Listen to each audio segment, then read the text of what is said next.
Teknologi. Assalamualaikum warahmatullahi wabarakatuh. Perkenalkan, saya Randi Oktari, Duta Teknologi Kemendikbudristek tahun 2023.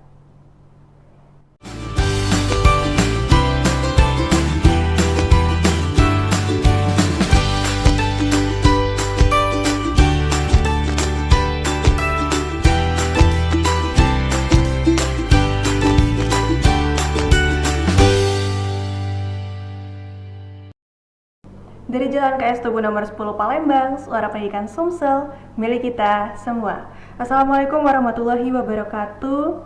Salam sejahtera untuk sahabat pendidikan dimanapun berada. Saat ini kita berjumpa kembali di Bincang Pendidikan bersama saya, Naila Ardelia, dan saat ini telah hadir bersama dengan kita Duta Teknologi 2023, ada Bapak Randi Oktari yang juga merupakan seorang guru bahasa Inggris SMA Negeri 1 Kisam Ilir, Oku Selatan. Selamat siang Bapak. Selamat siang Mbak Naila. Gimana Pak kabarnya hari ini? Alhamdulillah baik sekali. Alhamdulillah, semoga Bapak senantiasa sehat dan bahagia. Amin. Amin ya rabbal Kami alamin. sebenarnya merasa terhormat sekali Bapak bisa meluangkan waktunya di sini di Bincang Pendidikan. Jadi kami pengen tanya-tanya, gimana sih Pak pengalamannya dari awal sekali nih pendaftaran Duta Teknologi 2023 sampai sekarang Bapak sudah menyandang gelar yang terhormat ini. Baiklah, terima kasih Mbak Naila atas pertanyaannya. Menjadi Duta Teknologi itu bukan suatu jabatan atau amanah yang begitu ya, tapi perjalanan awalnya itu dimulai dari rasa ingin tahu dan kemauan untuk terus mengembangkan diri. Sebagai seorang guru, kita harus beradaptasi dengan teknologi, yang itu beradaptasi dengan zaman ya, karena zaman sekarang zaman teknologi.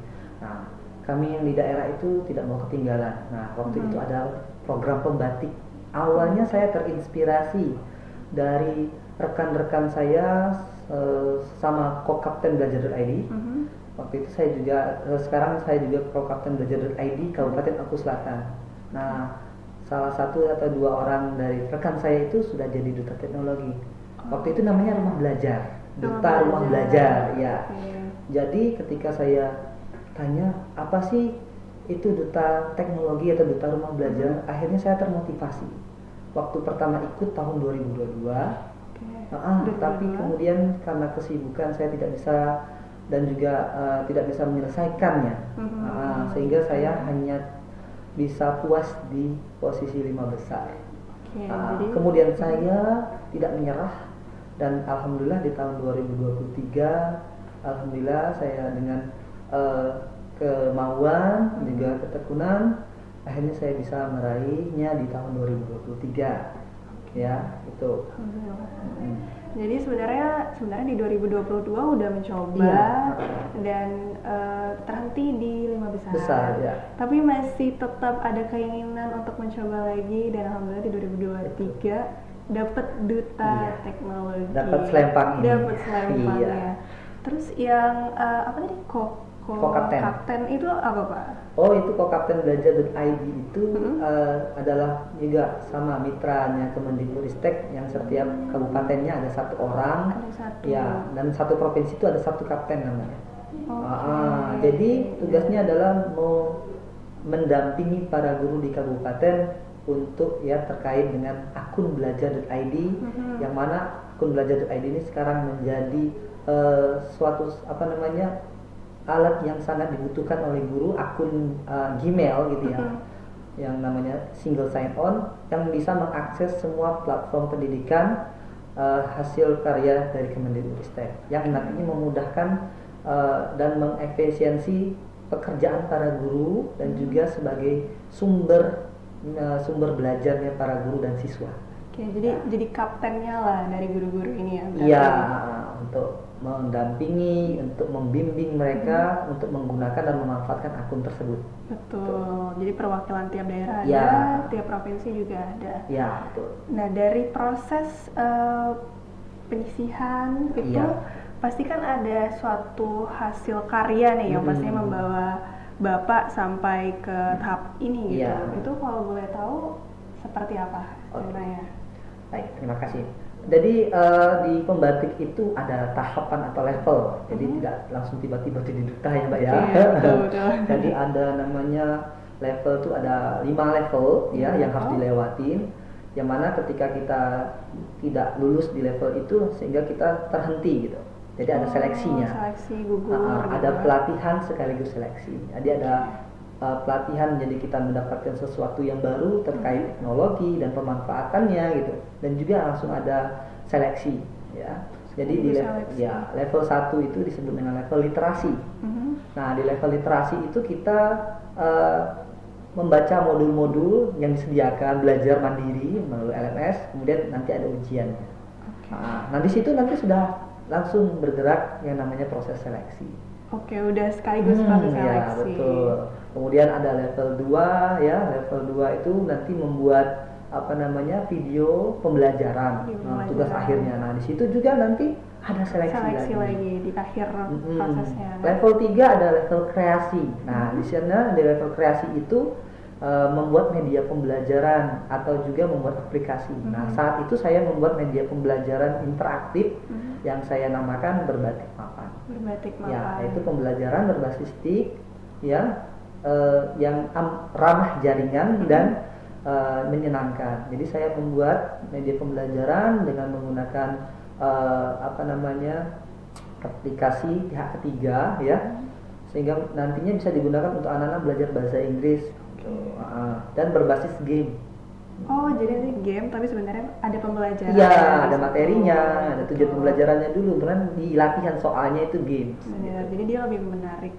Kalau soal yang ramah jaringan itu maksudnya gimana? Oh gitu. Jadi di ramah jaringan itu yang aplikasi atau media pembelajaran interaktif yang saya buat itu nantinya bisa digunakan walaupun tidak ada jaringan internet. Oh, bisa offline juga. Ya, betul. Karena kan kayak kita dari daerah yang mohon maaf jaringannya itu tidak stabil gitu, dan juga internet listriknya juga tidak stabil, sehingga itu jadi kendala guru-guru di sana untuk mengembangkan pembelajaran berbasis teknologi. Nah, jadi saya membuat suatu cara bagaimana guru-guru di daerah saya itu bisa tetap menggunakan teknologi walaupun tanpa jaringan internet, menginspirasi mereka.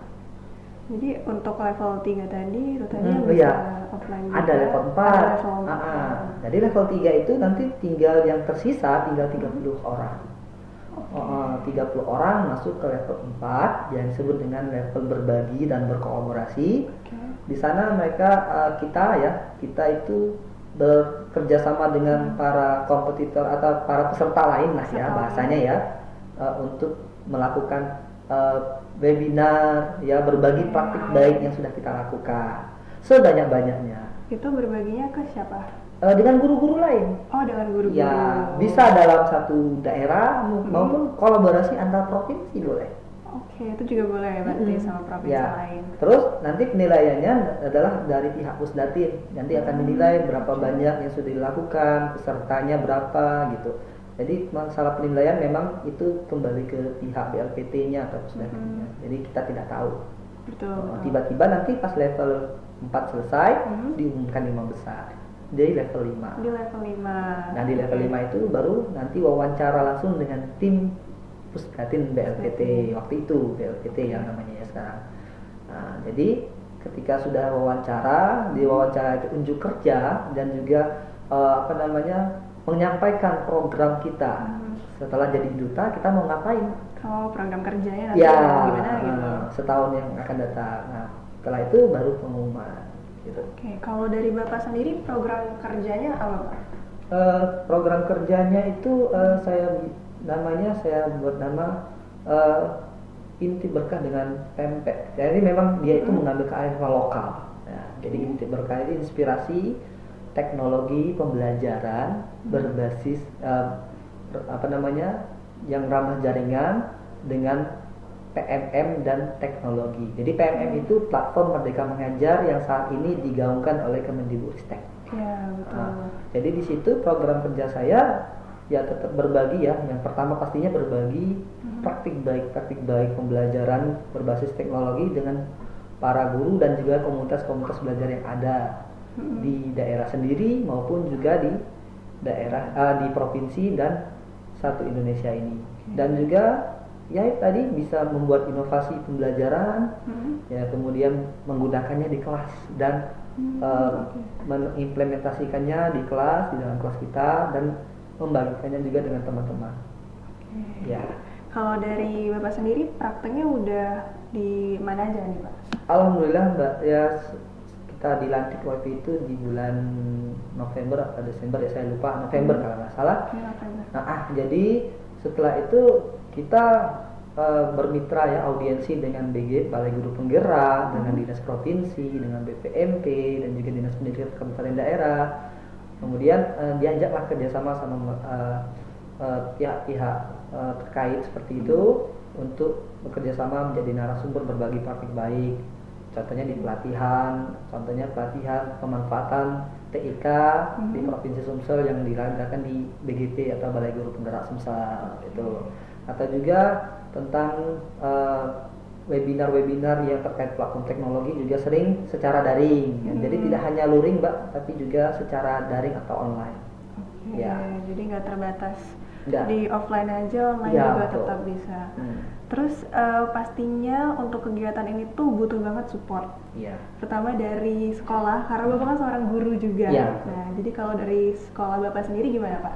Alhamdulillah Mbak, dukungan dari lingkungan sekolah, terutama kepala sekolah sangat mensupport ya terkait kegiatan saya. Dari awal saya ikut pembatik, beliau memberikan izin, memberikan dukungan ya, dan memberikan ruang untuk saya berbagi di sekolah.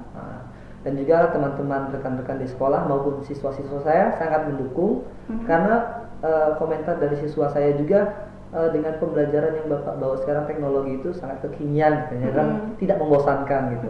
Dengan menggunakan gawai, bahkan mereka mempunyai komentar kapan bawa HP lagi, kapan bawa gawai lagi biar bisa belajar sambil menggunakan handphone ya gitu. Jadi menyesuaikan lah, apalagi sekarang tuh kalau SMA berarti zamannya Gen Z ya. Ya, jadi menyesuaikan sama pola mereka juga. Iya. Dan selain itu sebenarnya bisa dibilang mengharumkan nama sekolah juga Pak. Alhamdulillah Mbak. Iya. Jadi selain nama sekolah, nama orang tua pastinya, pasti. Kemudian nama daerah kita Kabupaten Maluku Selatan. Mana sih kalau waktu pelantikan yang di Jakarta itu Mbak, yang disaksikan oleh menteri juga walaupun secara online ya, dan juga Dirjen GTK secara online dan sebagainya itu mereka bertanya-tanya di mana sih Maluku Selatan gitu kan. Karena iya, kabupaten di Sumsel. Iya, yang orang kenal kan dari Sumsel mungkin cuma Palembang ya. Palembang aja. Dan juga jembatan Amperanya yang sangat ikonik ya Mbak ya. Alhamdulillah dengan adanya kita jadi duta teknologi, orang jadi tahu bahwa ada kabupaten yang bernama Kabupaten Maluku Selatan gitu. Bisa yang terkenal dengan Danau Ranaunya. Oh iya, betul ada Danau Ranau di situ. Jadi bisa jadi representasi dari Maluku Selatan sendiri, memperkenalkan Maluku Selatan. Bahkan ini yang saya pakai ini adalah khasnya Maluku Selatan. Oh, ini khas Maluku Selatan. Ya mungkin saya nggak pakai lengkap lah ya, karena pakai baju duta. Soalnya kalau kita tahu Tanjak tuh Sumsel pasti. Iya. Tapi ini khas lagi spesifik dari Maluku Selatan. Oh, mungkin motifnya namanya Kawai Kandu. Kawai Kandu. Oke. Itu khas dari sana. Iya betul. Oke, itu keren sih, bisa memperkenalkan budaya juga. Betul. Dan juga kalau bahkan waktu pelantikan Mbak, kita itu ada orang 10 itu yang terlibat untuk memperagakan tarian nasional, tarian kreasi. Kreasi. Dan waktu itu kami ber-10 yang dipilih, itu saya termasuk yang jadi nampil tarian. Keren sekali Pak. Dari 39 duta yang terpilih kan, ada 39 waktu itu, 38 provinsi plus 1 provinsi sekolah luar negeri. Jadi duta sekolah Indonesia luar negeri. Nah, jadi cuma 10 waktu itu yang tampil sebagai pembukaan openingnya waktu pelantikan. 10 dari 39 gitu ya. Dan itu sangat amazing Pak, karena panggungnya yang sangat besar dan megah. Iya. Waktu itu campur aduk gugup pastinya ya, karena jadi sorotan dari banyak orang gitu. Betul. Jadi itu suatu pengalaman yang luar biasa Pak. Iya, betul sekali. Dan mengharumkan nama Sumsel juga, terutama Maluku Selatan dan sekolah SMA Negeri 1 Kisam Ilir Pak ya. Nah, itu tadi Bapak sudah cerita pengalaman Bapak, dan kedepannya nih harapan Bapak gimana sih untuk duta teknologi ini? Tahun 2024. 2024. Oh iya, siap. Jadi harapannya nanti akan lahir guru-guru duta teknologi yang baru gitu ya. Saya memberikan semangat pada Bapak Ibu guru khususnya di Provinsi Sumatera Selatan ya, di kabupaten-kabupaten kota untuk mengikuti program pembatik, Mbak. Jadi program ini sangat menarik ya, sangat luar biasa karena banyak pengalaman yang bisa didapatkan, banyak manfaat yang bisa diterima. Contohnya kayak saya public speaking saya dulu sangat jelek. Saya seorang introvert dulunya. Tapi ketika kita sudah jadi guru, kemudian belajar dan punya pengalaman, sekarang alhamdulillah bisa berdiri jadi narasumber di depan banyak orang gitu kan, bisa percaya diri gitu. Nah, ini salah satu manfaatnya, salah satu manfaat yang saya rasakan, dan juga saya juga merasakan bahwa pembelajaran di kelas saya bisa disesuaikan dengan zamannya anak-anak gitu. Jadi Bapak Ibu tidak ada ruginya ikut pembatik ya. Jadi banyak manfaat. Selain itu, ketika kita menang akan ada banyak manfaat lainnya, hadiah yang menunggu gitu ya.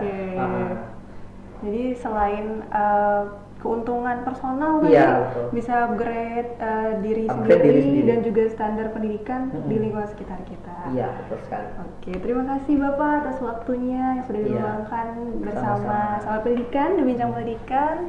Demikianlah Bincang Pendidikan kita hari ini.